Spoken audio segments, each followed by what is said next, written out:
It usually starts quietly. Something he built falls, something he trusted betrays, something he believed unravels. And everyone thinks he's just going through a phase. But what they don't see is that his spirit is being stripped.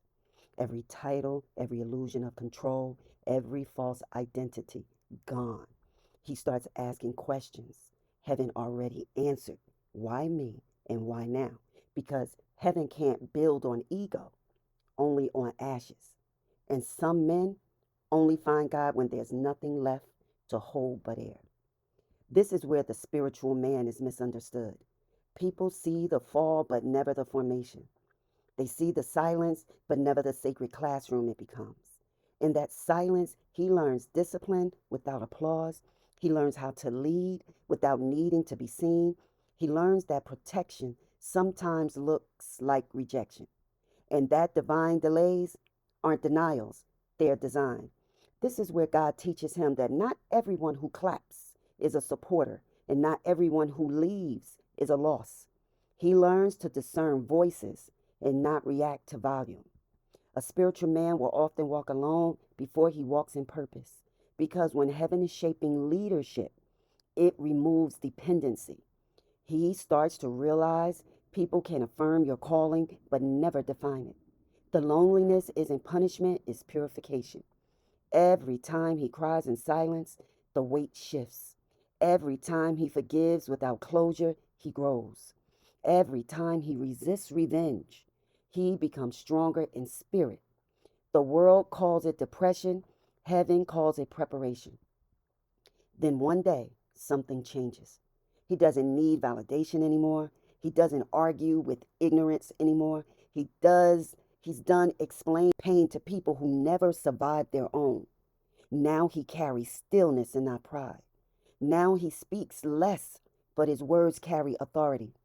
Now he's not looking for purpose, purpose looks for him. Because when a man is broken the right way, heaven rebuilds him stronger than fear, deeper than logic, and quieter than chaos. That's when you know he's crossed over from boyhood to spiritual manhood, from survivor to servant, from wounded to weapon. So if you're watching this and everything in your life feels like it's falling apart, you might not be cursed, you might be chosen. Heaven doesn't trust untested men with eternal things. That heartbreak, that betrayal, that failure, it wasn't your end. It was your entrance exam. Because God doesn't just make men, He refines them. And every spiritual man you'll ever meet carries evidence of a breaking that made him divine. The breaking was never the end, it was the classroom. Now comes the becoming, the season when silence starts to speak, when lessons turn into language, and when a man finally meets the version of himself heaven always saw. Becoming isn't instant, it's a daily decision to rise differently. After the breaking, most men go searching for purpose, but a spiritual man discovers because purpose finds him. He starts seeing patterns where he once saw pain. He notices that every closed door rerouted him to alignment. He stops fighting seasons that are over. He begins to walk lighter. Now, not life, and not because life got easier, but because he finally learned what to carry and what to leave. He's not chasing validation anymore. He's chasing assignment. When a man starts becoming, he doesn't just hear God, he starts recognizing patterns. He can rise when he can sense when peace leaves a room. He can tell when opportunity smells like manipulation. Discernment becomes his armor, not paranoia, but peace. He understands that not everyone can go where he's going. He learns to love quietly, to move wisely, and to act slowly. The spiritual man no longer reacts, he responds because he knows noise never defeated wisdom.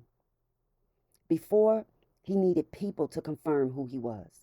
Now, he knows that being chosen is confirmation enough. He stops trying to prove his purity to polluted systems. He stops explaining miracles to those who only understand math.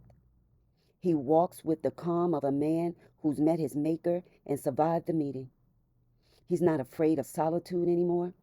He understands that it is strategy because isolation was never punishment. It was God's way of removing every counterfeit voice until he could finally hear his own. Becoming a spiritual man means redefining strength. It's not domination, it's discipline. It's the ability to control emotion without losing compassion, to speak truth without using harm, to carry power without needing to parade it. He's still human, he feels everything, but now he filters it through purpose. That's the mark of a spiritual man. That's the mark of spiritual maturity. When what once triggered you now trains you. Here's the mystery. When a man becomes spiritual, heaven begins to trust him. Heaven starts assigning lives to his voice, generations to his obedience, and legacy to his silence. He realizes that his story isn't random, it's required. That his scars are scrolls that angels read. That's his pain carried, that his pain carried prophecy the whole time.